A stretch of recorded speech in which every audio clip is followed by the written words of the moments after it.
Tuhan, siapkan kami untuk bersama-sama membaca, merenungkan, dan melakukan kebenaran-kebenaran firman-Mu.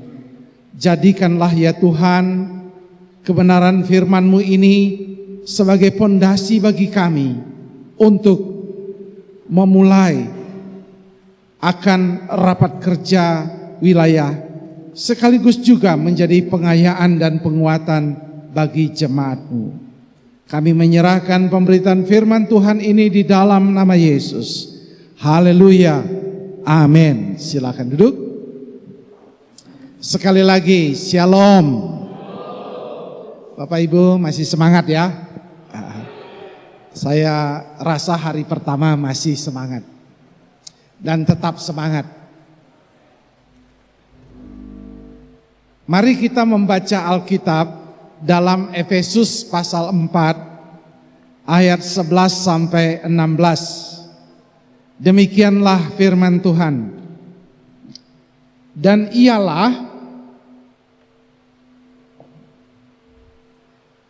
ialah yang memberikan baik rasul-rasul maupun nabi-nabi, baik pemberita-pemberita Injil maupun gembala-gembala dan pengajar-pengajar, untuk memperlengkapi orang-orang kudus bagi pekerjaan pelayanan, bagi pembangunan tubuh Kristus, sampai kita semua telah mencapai kesatuan iman dan pengetahuan yang benar tentang anak Allah, kedewasaan penuh dan tingkat pertumbuhan yang sesuai dengan kepenuhan Kristus, sehingga kita bukan lagi anak-anak yang diombang-ambingkan oleh rupa-rupa angin pengajaran, oleh permainan palsu manusia dalam kelicikan mereka yang menyesatkan, tetapi dengan teguh berpegang pada kebenaran di dalam kasih kita bertumbuh di dalam segala hal ke arah Dia, Kristus yang adalah kepala.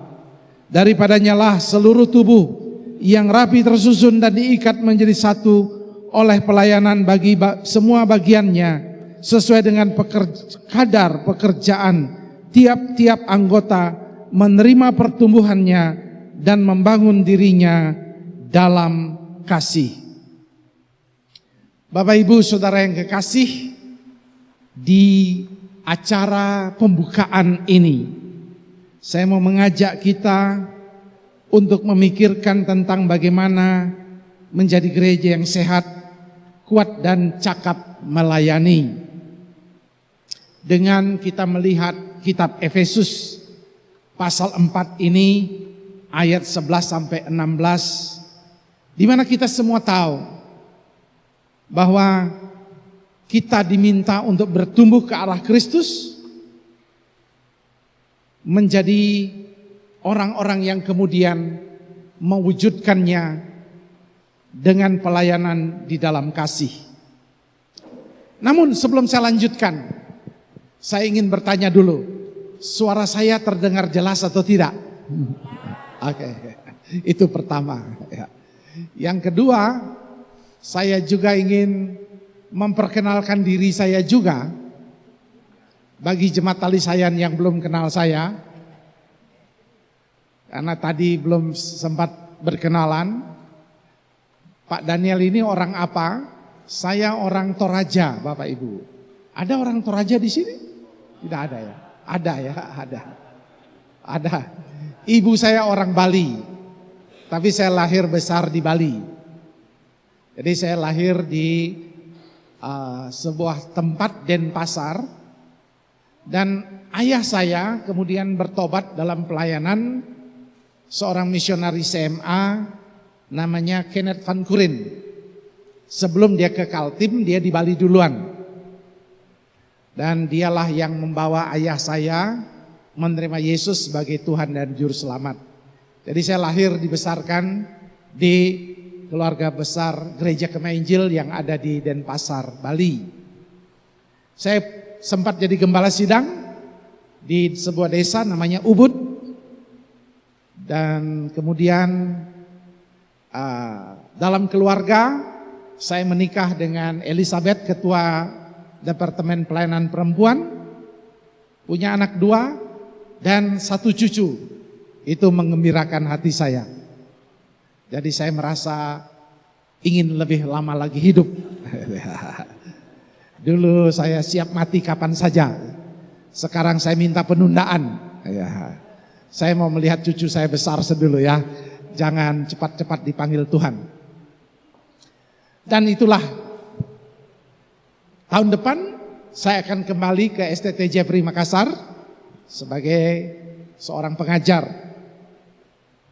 Dan konferensinya di Makassar, jadi seperti mengantar saya pulang kembali ke Makassar. Bapak Ibu tolong hadir semua para peserta, dan ada peserta peninjau juga diberikan kesempatan. Jadi kalau ada yang mau melihat pusat Gereja Kemah Injil pertama, markasnya yang pertama itu di Makassar. Menginjakkan kaki di Kalimantan, tapi membuat markas di Makassar. Jadi kita kembali ke Mekahnya Kemah Injil. Ya, itu ada di Makassar. Lalu saya senang juga dengan Ligit ya. Puji Tuhan kita telah mengirim banyak misionari ke luar negeri. Dan saya senang, semoga kita berjuang carikan dia jodoh ya. Ini. Adakah yang gembala-gembala yang belum menikah? Ya kita carikan dia, kita paksa dia menikah ya. Carikan dia ya. Karena tahun lalu ada misionari kita di Hong Kong, kita nikahkan dia, efektif sekali pelayanannya. Tambah bagus gitu ya. Nah ini Ligit kalau kita jodohkan dan kita carikan, kita utus dua-dua, tambah mantap lagi. Ada amin ya. Yang bilang amin ini masih bujang ya. Ya itu kita doakan ya. Karena Bapak Ibu strategis sekali pelayanan di sana. Saya berharap nanti Ketua Biro Misi membuat juga acara pergi ke Hong Kong dan ke Taiwan. Saya sudah ke Taiwan dan sebelum Ligit datang ya, waktu itu kalau tidak salah ya, sebelum Ligit datang kami duluan ke sana dan kota sepeda. Nah, itu enak sekali. Jadi enak sekali di Taiwan di sana. Nah, tujuan kita kunjungi supaya kita para hamba Tuhan terbuka wawasan ya, untuk melihat pelayanan yang begitu besar dan luas. Dan saya senang juga kalau Bapak Ibu bisa ke Korea juga, karena kita mau menambah wawasan melihat dunia.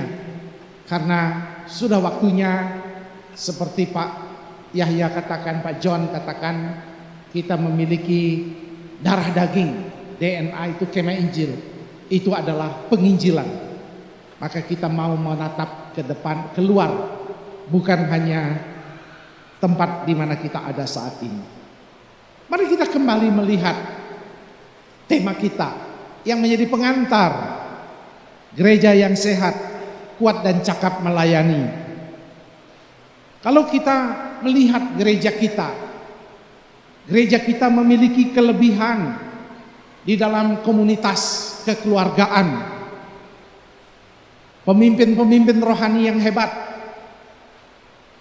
yang setia melayani, yang berkomitmen. Saya ketemu ketua-ketua sinode, pimpinan STT. Mereka bilang kami kagum dengan Kemah Injil. Berani ditempatkan di tempat-tempat yang terpencil. Itulah kehebatan kita. Kita dibanggakan orang karena dikagumi, karena kita mau pergi ke tempat-tempat yang mungkin tidak orang mau pergi. Apalagi saya mendengar dari Pak Saryanto tadi, di sini juga daerah misi awalnya, dan banyak orang Krayan juga. Saya senang bertemu dengan bapak-bapak, ibu-ibu yang punya hati misi awalnya. Sekarang luar biasa. Pak Ketua Daerah bilang mereka sekarang tuan-tuan tanah di sini Pak. Haleluya. Ya. Puji Tuhan, sawitnya melimpah katanya ya. Nah, itu puji Tuhan, haleluya. Itu berkat yang luar biasa. Jadi Pak Ketua Daerah saya lihat semakin hari, setiap saya ketemu dia semakin gemuk. Ya, itu tandanya dia perpuluhan banyak dari gembala-gembala ya. Haleluya. Tapi itulah kelebihan Kemenjil yang siap bayar harga. Tradisi iman yang kuat itu kelebihan. Tetapi kita juga harus sadar kita ada kelemahan-kelemahan, di mana ada daerah yang banyak anak mudanya siap menggantikan, tapi ada juga di daerah-daerah di mana anak mudanya tidak mau lagi melanjutkan pelayanan, sehingga waktu kita pergi ke tempat itu yang sisa orang tua semua. Mau dipensiunkan salah, ikut aturan GKI tidak bisa. Sudah 75 tahun, Bapak saya minta diganti, tak ada yang mau mengganti. Ada ketua daerah 75 tahun, gembala 80 tahun. Bagaimana ini? Susah juga menggantinya. Karena memang tidak ada, tempat itu sangat sulit dan berat. Ada kelemahan-kelemahan yang dimana kita akhirnya organisasi membuat kita tidak ada improvisasi, tidak ada keberanian untuk melakukan terobosan-terobosan. Syukur kita mengingat kembali ada yang hilang di Kemenjil, pemuridan. Pak Dr. Gideon selalu ingatkan, Pak, ini yang hilang di gereja kita. Mari kita bangkitkan ini. Dan puji Tuhan, STT Tenggarong sudah siap menjadi tuan rumah untuk mengembangkan pelayanan PTE, pendidikan teologi ekstensi untuk para awam, yang ASN yang persiapan pensiun. Semua boleh melayani, dari yang muda sampai yang tua. Bahkan gereja Kemenjil di Kanada bulan Juli yang lalu ada kelas khusus kursus Alkitab. Muridnya umur 65 tahun sampai 75 tahun. Kenapa? Karena dia mati umur 90 tahun. Memang orang barat itu lama baru mati. Dan orang Indonesia juga saya lihat makin lama matinya. Puji Tuhan, itu tanda baik, bukan? Dulu 60 sudah lansia. Sekarang 60 saya lihat masih pasang Facebook status ya. Itu artinya ada apa namanya, tambahan usia hidup yang berkepanjangan. Pak Yahya luar biasa. Sekarang sudah bisa pakai jeans. Gaya aja. Makin tua makin gaya dia. Itu ya. Sekarang batik sih Pak. Tapi Bapak Ibu, kelemahan ini hendaknya kita tahu. Kemenjil ada kelemahan. Kita tidak berani kadang-kadang melakukan inovasi, kegerakan, karena kita takut menjadi orang yang berbeda. Dan ini menjadi ingatan buat kita. Tapi kita punya peluang pelayanan digital. Anak-anak muda tadi membuat film sejarah Tali Sayang, bagus sekali. Kalau kita izinkan lagi dia berkreatif, mungkin banyak hal yang bisa banyak dibuatnya. Pelayanan digital, pelayanan yang sangat besar, pelayanan media sosial, pelayanan-pelayanan intergenerasi, di mana sekarang anak muda tidak lagi, teorinya tidak lagi menunggu, tidak lagi menunggu kita suruh dia tunggu, kita yang kerja. Sekarang ada namanya konsep intergenerasi, di mana orang tua dan anak muda harus disatukan, baru gereja bisa maju. Kalau hanya orang-orang muda disuruh tunggu kamu ya, kami BPJ yang tua-tua dulu, maka tidak akan bisa maju. Karena apa? Karena dunia sudah digital. Anak muda yang tahu barang itu. Maka seringkali kita mendengar kata sekarang reverse mentoring, mentor terbalik, di mana saya pun sekarang sering dibimbing anak-anak muda, staf-staf di STT Jeffrey, untuk membuat hal-hal yang berhubungan dengan dunia digital yang saya tidak tahu. Ini peluang, tetapi yang terakhir ada ancaman. Gereja kita menghadapi ancaman ajaran sesat. Banyak ajaran-ajaran sesat. Mulai dari ajaran-ajaran yang sangat sesat sampai ajaran-ajaran yang aneh-aneh. Seperti tidak usah beri perpuluhan lagi. Ada lagi gerakan tidak perlu punya anak. Macam-macam. Gerakan-gerakan yang aneh-aneh di Jakarta. Sekarang pendeta-pendeta sudah aneh-aneh. Lempar jasnya supaya ada kesembuhan. Ikut-ikut gaya Paulus. Wih, banyak sekali orang sudah masuk kemana-mana. Gereja itu luar biasa. Masuk ke kota-kota kabupaten. Jangankan kena Injil, Betani pun, GBI pun ketakutan dengan gerakan itu. Surabaya pusatnya. Gerakan-gerakan gereja yang aneh-aneh. Gereja yang tidak tahu etika. Sembarang habis KKR disiapkan kolam renang. Apa kolam renang? Apa namanya? Kolam baptisan dari plastik. Siapa yang maju langsung dibaptis. Padahal dia sudah dibaptis di Kema Injil. Tapi dia tidak tahu etika lagi. Dia ingin membuat sebanyak-banyaknya anggota. Kalau Bapak Ibu ke Pakuan di Surabaya Barat hari Minggu, jangan lewat situ. Pasti hektik, traffic macet total. Ribuan massa datang. Ada yang 1 jam saja namanya, ada yang mawar salon namanya. Itu luar biasa. Gereja hari ini sudah tidak ada etika. Dia mau hajar saja kita punya anggota. Dia tidak peduli kita Kema Injil. Kalau Kema Injil masih ada etika. Kamu dari gereja mana? Kembalilah kalau masih bergereja. Kalau tidak bergereja baru datang. Kalau orang di sana sudah tidak tahu etika lagi, begitu datang, puji Tuhan, dia sudah datang. Inilah kita tangkap dia. Apalagi kalau pengusaha, wah itu cocok sekali katanya. Jadi Bapak Ibu, kita menghadapi ancaman yang sangat berat. Belum lagi ancaman-ancaman pelayanan di antara gembala sendiri yang mengalami kelelahan, yang mengalami beban fisik dan emosional yang tidak sedikit kita hadapi sekarang. Sehingga saya titip pesan. Mari kita jaga kesehatan fisik kita. Tadi sebelum ibadah saya ambil nasi lembek sama sayur.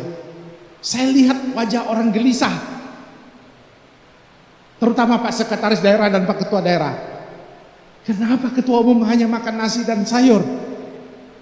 Ini penghinaan bagi kami. Saya tahu wajah mereka. Saya ahli ilmu komunikasi. Tapi saya berterima kasih. Karena memang seumur begini tidak boleh lagi makan banyak-banyak. Harus jaga kesehatan. Karena tadi siang saya sudah makan 3 udang besar. 2 yang goreng. Dan daging babi. Di mana itu Pak Gun? Mana Pak Gun? Itu di keluarga beliau. Jadi malam biasanya saya tinggal makan sayur saja, salad. Jadi bapak-bapak, ibu-ibu, jangan, terutama jemaat tali saya minta jangan cepat kasih mati pendeta dengan makan enak-enak. Kasih dia malam-malam sayur saja cukup. Kalau kita ke Kerayan di sana, sayurnya banyak sekali. Itu orang Kerayan itu hebat cara masak. Sayurnya semua luar biasa.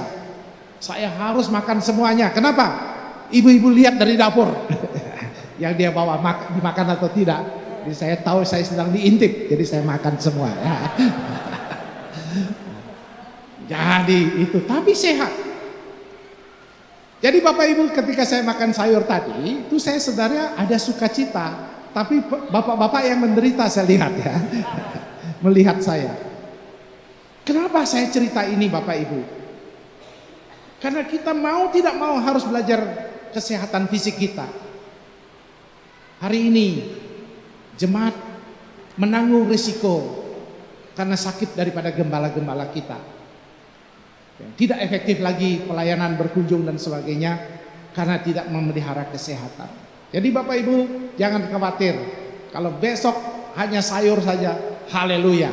Yang penting siangnya ada babi, kan gitu ya. Malam sayur lagi tidak apa-apa. Ya, yang penting ada satu kali aja cukup gitu ya. Kita itu makan satu kali aja yang enak. Ya, enggak usah, setelah itu tidak usah. Ya.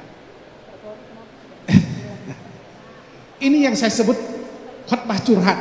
Nah, karena tahun depan sudah tidak lagi jadi ketua umum Bapak Ibu ya.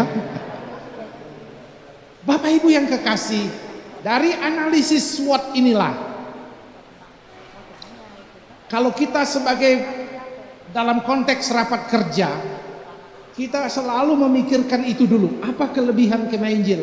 Apa kekurangan? Apa peluang dan ancaman? Dari situ kita akan menyusun program-program. Namun sebelum menyusun program itu, izinkan Tuhan memberi pesan kepada saudara. Yang pertama, jadilah gereja yang sehat. Gereja yang sehat bagi Rasul Paulus dan bagi jemaat mula-mula berbicara tentang bagaimana Kristus menjadi sentral, pusat relasi, pusat pertumbuhan, di mana ada unsur spiritualitas, ada unsur pemuridan, ada unsur pelayanan yang disatukan satu jalin menjalin, di mana senternya adalah Yesus sendiri. Itulah gereja yang sehat. Zaman saya dulu, terutama zaman kakak kelas saya, Pak Elesa Yakob, siapa lagi kakak-kakak kelas ini ya. Itu dulu lagi tren namanya numerical church growth. Dari Fuller Theological Seminary yang dikembangkan tentang teori tentang pertumbuhan gereja, Donald McGavran, Peter Wagner. Sehingga banyak Kemah Injil, Pak Anggu datang bawa itu ke Indonesia. Makanya daftar kehadiran itu penting sekali dalam buletin gereja. Lalu dibuatkan tabel grafik. Maka gereja itu disebut bertumbuh dan sehat kalau grafik kehadirannya naik. Semua berangka, bernuansa angka. Dan itu sangat heboh. Hari ini teori itu ditinggalkan, diganti dengan pertumbuhan gereja yang sehat. Bahkan bukan hanya Christian Schwartz yang mempromosikannya, tetapi ada terkenal sekarang di dunia, Mark Dever, dengan 9 tanda gereja yang sehat. Saya harap Bapak Ibu punya buku itu. Bagaimana membuat gereja itu sehat? Kalau gereja itu sehat, maka dia bisa bertumbuh. Tapi banyak jemaat tidak mengerti, mengapa kita tidak bisa seperti gereja karismatik yang punya ribuan jiwa? Karena gereja kita punya prinsip tersebar, membuka pos. Gereja sehat menurut Kemah Injil, gereja yang punya pos PI, punya pos PU, itu ciri gereja sehat. Bukan ribuan. Puji Tuhan kalau di desa itu ada ribuan. Seperti di Mio Baru, itu puji Tuhan, luar biasa. Tapi tidak semua akan bisa seperti itu. Ada yang cukup ratusan, tapi gereja kita tersebar. Gereja Kemah Injil di Amerika bukan gereja yang kaya, yang hebat dan banyak anggotanya. Ada gereja yang besar, ada seperti pendeta yang kita undang 8.000 jemaatnya. Tetapi ada juga yang 100-200. Tapi yang 100-200 minimal punya 2 utusan misi ke luar negeri. Dan itu artinya gereja mereka sehat. Lembaga-lembaga misi dunia mengagumi CMA sebagai lembaga yang walaupun kelihatan seperti cabai rawit, tetapi punya kekuatan misi yang luar biasa. Kita memang diciptakan untuk tersebar. Dan saya senang tadi melihat tali sayang tersebar di tempat-tempat ini, dan kita harus terus melakukannya. Bapak-bapak BPJ di sini, tanda gereja kita sehat bukan deposito yang banyak, Tapi bagaimana ada pos PI yang kita berhasil buat, yang kita biayai, yang kita utus, yang kita layani. Itulah gereja yang sehat. Gereja yang berpusat kepada Kristus. Kenapa kita perlu gereja sehat, Bapak Ibu? Hari ini, kalau Bapak Ibu langgananlah Instagram, namanya Bilangan Research Center.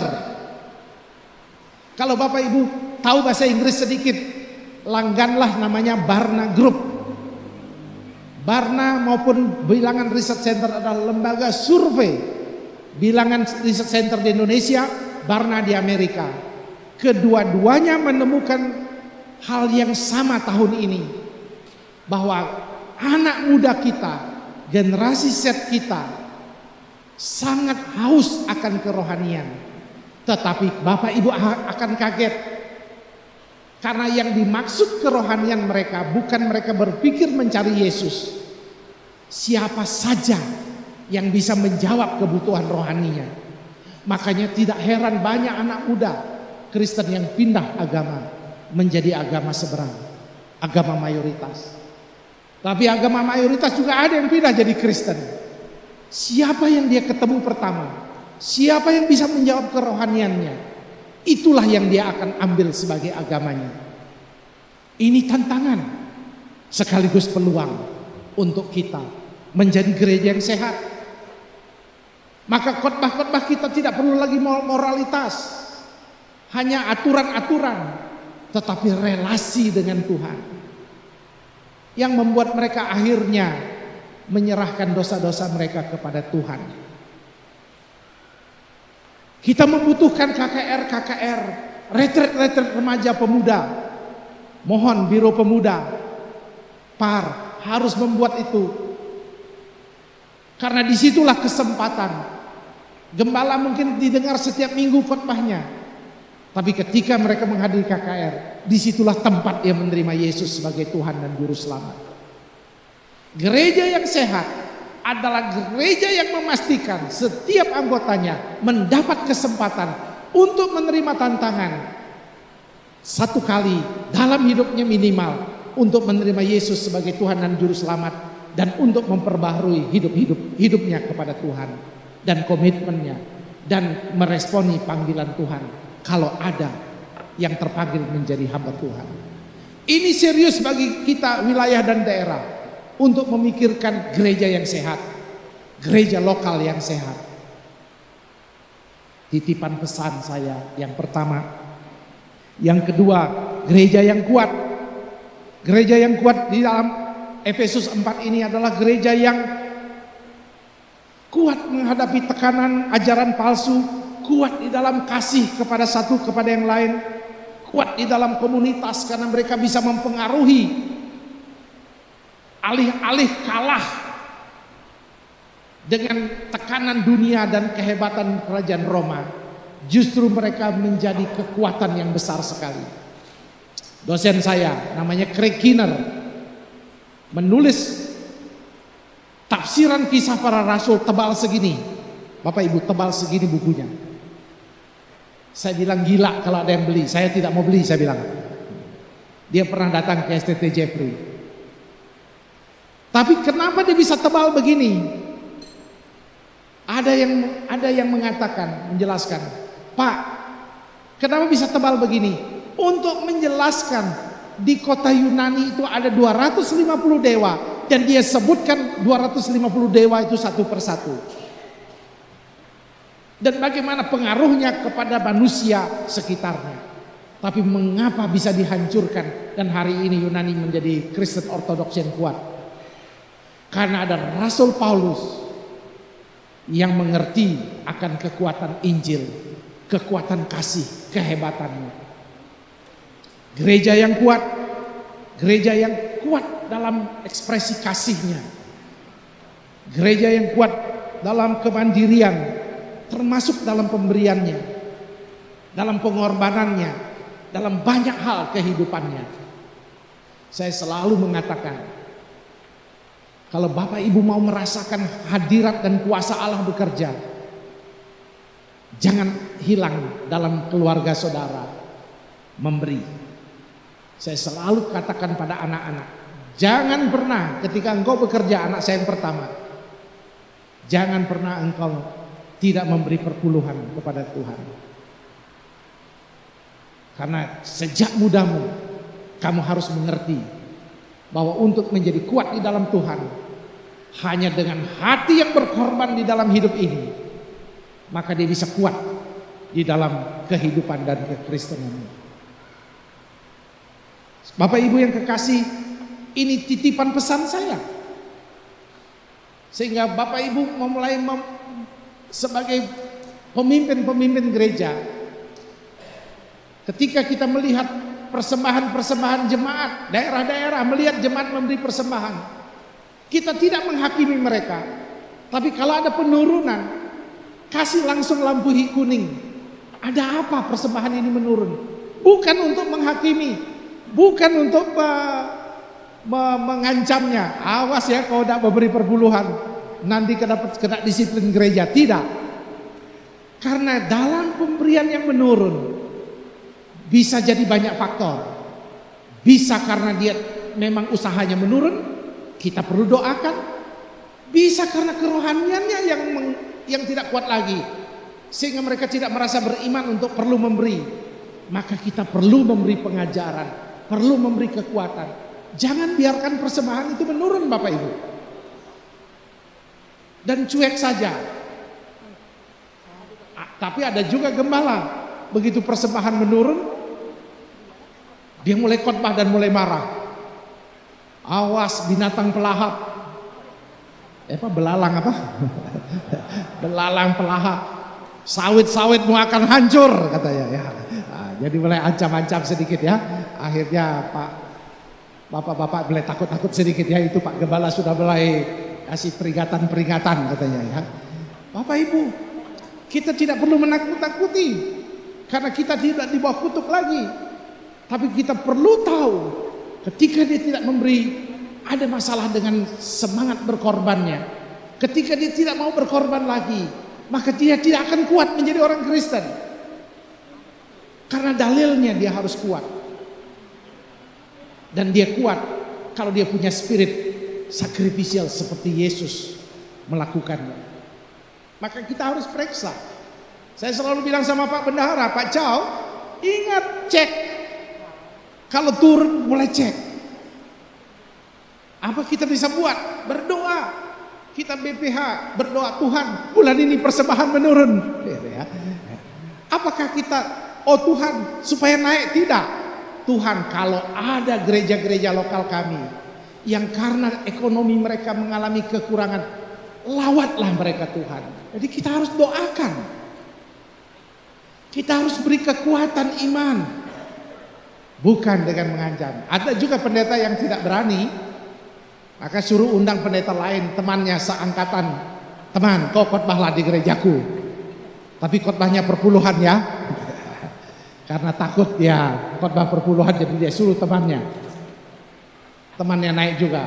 Hari ini saya akan khotbah perpuluhan sebagaimana diminta oleh Pak Gembala. Jadi dia pun juga ketakutan ya. Jadi Bapak Ibu, kita tidak sedang takut, tapi kita sedang memeriksa kekuatan rohaninya. Itu yang saya titip pesan. Jadi Komisi C, kalau ada penurunan, Pak Damus, kalau sudah mulai melihat penurunan, ini kita tumpang tangan ini, daerah yang kurang ini ya. Dan daerah yang kurang bukan untuk dihakimi, bukan untuk dipermalukan, tapi didekati. Ada apa di jemaat kita? Ada pergumulan apa yang perlu kita doakan? Ada hal apa yang perlu kita tangani? Karena Bapak Ibu, dengan uang yang ada, maka kita banyak hal yang bisa kita kerjakan. Kalau ada gembala sakit, di Kalimantan Timur tidak ada masalah, jemaatnya bagus-bagus. Kalau di Ambon, di Sumba, mereka datangnya ngelapornya ke kantor pusat Bapak Ibu. Dia bilang, Pak, saya mau operasi, Aduh, batang saya bilang ini ya. Itu tiap hari bawa operasi banyak itu. Itu di daerah-daerah, wilayah-wilayah yang miskin. Sangat sederhana. Kita perlu mendukung mereka. Mengapa uang itu perlu kita bicarakan? Bukan dalam rangka untuk mencari keuntungan, tapi untuk kita kembalikan pelayanan itu. Saya bilang pada Pak Nehemia, begitu kas kosong kita isi lagi. Kita tiap kali isi 25 juta, habis isi lagi. Kenapa? Karena memang kalau di Kaltim ya tidak diperlukan biasanya. Karena saya lihat sawitnya aja melimpah kan gitu ya Pak ya. Apalagi Pak Gun punya mobil, waduh itu keren ya. Ketua umum saja kalah ya. Tapi gitu ya. Tapi Bapak Ibu di daerah-daerah tertentu sangat miskin. Gaji kadang-kadang 1 juta, ada yang 500, ada yang 250, bahkan ada yang natura saja. Di NTT saya tahu 3 tahun yang lalu saya ke sana gajinya hanya 250.000, tapi di atas kertas sesuai dengan kemampuan jemaat katanya ya. Hanya keputusannya 250.000. Itulah Kemah Injil. Itulah ketika ada orang Papua, gereja Kemah Injil Papua datang memberi persembahan, gereja Kemah Injil Supiori di Biak mengirim uang persembahan ke pusat 36.000. Saya katakan inilah staf. Mengapa kita harus berdoa untuk jemaat-jemaat kita? Karena mereka begitu berkorban. Seperti seorang janda yang berkorban luar biasa. Gereja kuat harus tetap mengajarkan jemaatnya berkorban. Menunjukkan bahwa dia mengasihi. Dan yang terakhir, gereja yang cakap melayani. Efesus 4 ayat 16. Ayo. Di situ konteksnya karunia. Tapi saya ingin membawa aplikasi ini kepada Bapak Ibu, saudara-saudara yang kekasih. Hari ini kita sudah dipermudah dengan ChatGPT, AI, dengan semuanya. Anak-anak muda sudah saya lihat tidak ada muka-muka stres lagi menyiapkan khotbah. Tinggal ketik langsung muncul semua. Apa itu khotbah? Tapi ingat, hati-hati. Karena kita tidak mau berkhotbah nampak seperti robot. Kata-kata keluar tapi tidak ada makna. Tidak menyentuh, tidak connect rohnya antara yang kita omong dengan jemaat. Ini perlu pergumulan kita. Cakap melayani, perlu perjuangan gembala-gembala dalam mengembangkan disiplin. Belajar, mengembangkan disiplin dalam semuanya. Tadi saya mendengar lagu dari anaknya Pak Saryanto ya, tadi ya. Lagunya Alkitab sajalah, apa lagi? Tidak cukup. Wah, kita diajar oleh dosen kita Alkitab itu cukup. Kenapa Alkitab tidak cukup? Ini kebenaran iman salah. Ku cari dirimu kalam hidup. Siapa kalam hidup itu? Bukan toko buku kalam hidup Bapak Ibu. Itu adalah firman yang hidup, yaitu Yesus yang oleh Kalbar disebut firman. Ada yang proposisional dan ada yang personal. Proposisional itu adalah yang tertulis dan personal itu adalah Yesus. Teologi firman adalah kedua-duanya kalau kita hidupi, kita percayai, kita relasikan, barulah itu menjadi kuasa yang luar biasa. Itu lagu itu dahsyat sebenarnya. Tapi kadang-kadang kita nak ngerti, kok Alkitab tidak cukup? Ku cari dirimu, toko buku kalam hidup gitu ya. Anak remaja mengertinya begitu, bukan? Nah, kita mesti cakap mengajar. Teologi kita kuat. Tadi di Facebook saya sudah menulis tentang bolehkah pendeta pakai khotbah ChatGPT? Boleh, tapi kadang-kadang teologinya bisa bengkok. Karena AI itu mengolah data berdasarkan informasi yang muncul di dunia internet. sarikan, dan teologi bisa bengkok kalau kita tidak punya teologi yang kuat. Sehingga nanti saudara akan mengajarkan pengajaran-pengajaran yang lain. Sehingga akhirnya bukan tidak memungkinkan saudara akan diajarkan hari Sabat itu hari Sabtu. Makan babi itu tidak sehat.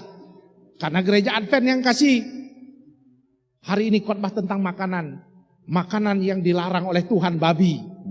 Saudara mulai berkhotbah, babi dilarang, orang Dayak marah ya. Ini sesat karena dia mengolah data yang ada. Tapi kitalah cakap, harus cakap melayani.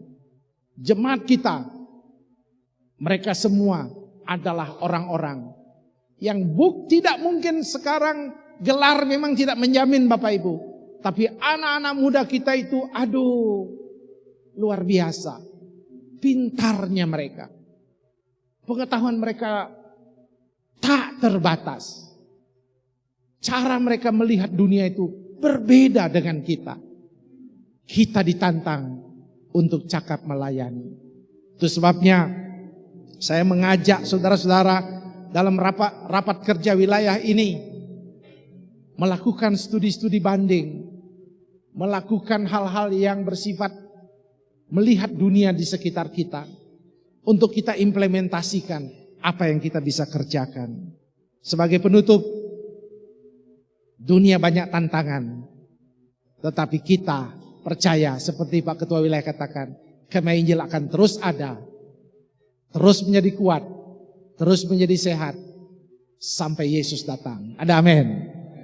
Mari kita berdoa. Tuhan, kami mau mendengar tuntunan Tuhan sebelum kami rapat. Dan pesan Tuhan itu kiranya kuat bagi kami. Ada banyak tantangan di sekitar kami. Tapi ada banyak hal yang membuat kami kuat. Pakai kami Tuhan sebagai alat-Mu. Lawat kami. Beri kami hikmat ketika kami bersama-sama mengerjakan apa yang harus kami kerjakan sepanjang hari besok. Berkati jemaat GKI Talisayan, berkati daerah Talisayan yang menjadi tuan dan nyonya rumah bagi kami. Berkati segala pengorbanan mereka, apapun yang mereka kerjakan, apapun yang mereka korbankan, Tuhan memberkatinya. Berkati kami malam ini, karena kami berdoa dalam nama Yesus, haleluya. Setiap kita yang percaya katakan, amin.